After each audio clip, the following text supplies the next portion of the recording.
በሰሜን በደቡብ በምስራቅ በምዕራብ ጫፍ ያላችሁ መላ ኢትዮጵያውያን በሙሉ እንዲሁም ከኢትዮጵያ ውጭ ያላችሁ የኢትዮጵያ ወዳጆች በሙሉ ፈጣሪያችን እንኳን ለዚህ ታላቅ ቀን አበቃን አበቃችሁ ለማለት እወዳለሁ። ኢትዮጵያ ትበለጽጋለች። ኢትዮጵያ ተረጂነቷ አብቅቶ ረጂ ትሆናለች።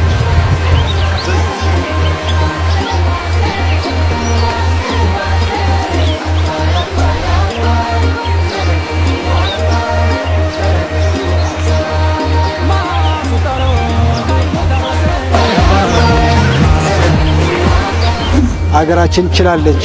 በቃ እድለኛ ነን። በዚህ ትውልድ ውስጥ መሆኔ በጣም ደስተኛ ነኝ። ኢትዮጵያ ችላለች። የድሉም ጣፋጭ የሆነበት አንዱ ምክንያት ዘርፈ ብዙ ነገር አሸንፏል። ኢኮኖሚ ብቻ አይደለም፣ አመለካከት አሸንፏል፣ አሳሰብ አሸንፏል። ህዳሴው ግድብ ሁሉንም ነው ያሸነፈው፣ ውጩንም ውስጡንም አሸነፈ። ይሄ ከተሳካ ከእንግዲህ ነገሮች በጣም ባጭር ጊዜ ሰው የኛ ህዝብ አንድ ምልክት ካየ አንድ ድል ካየ እጥፍ ድል ለማምጣት ጊዜ አይወስድበትም። ሁሉ ጊዜ እኛ የሚቸግረን የመጀመሪያውን ከተሻገርን ደግሞ 2 3 4ኛው ቀላል እጅግ በጣም ቀላል እየሆነ ይሄዳልና የኛም ሰው ከእንግዲህ ድል ይለምዳል።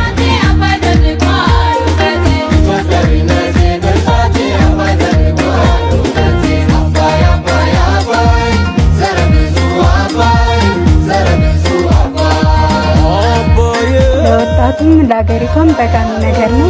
ሁለተኛ ደግሞ መተሳሰብና በጋራ እንዴት መስራት እንዳለባቸው ትልቅ ኃላፊነት ነው እና በጣም ነው ደስ የሚለው። ሁሉም ተባብሮ የሰራው ስራ ነው እና በመመረቁ ደስ ብሎናል። በመመረቁ በጣም ተደስተናል። በእውነት ህልም ነበረ። አባይን እንግዲህ ለዘመናት እኛ የምናውቀው ሲዘፈንለት ነው የምናውቀው። አሁን ግን በተጨባጭ በተግባር ግድቡ አልቆ በሚታይ ሁኔታ ለዚህ በመብቃቱ በጣም ታላቅ የሆነ ደስታ ተሰምቶኛል እና በጣም ደስ ይላል። ብዙ አሉባልታዎች ነበሩ በግድቡ ላይ። ግድቡ ተሽጧል፣ የተለያየ ነገሮች ሲነዙ ነበር። ያንን አልፎ በእውነት ይሄ ግድብ መመረቁ ከብዙ ተግዳሮት በኋላ ለዚህ መብቃታችን እንደ አንድ ኢትዮጵያዊ በጣም ነው ደስታ የተሰማኝ። ይሄ ቆራጥነትን የሀገሪቷ እና የመንግስት ቆራጥነትን ነው የሚያሳየው። ይህን ሁሉ ፈተና አልፎ እዚህ መድረሱና መመረቁ ለሀገሪቷ ትልቅ ጸጋ ነው፣ ትልቅ ሀብት ነው።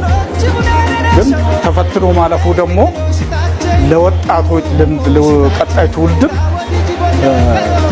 ጥሩ ነገር ነው የሚያስተምረው።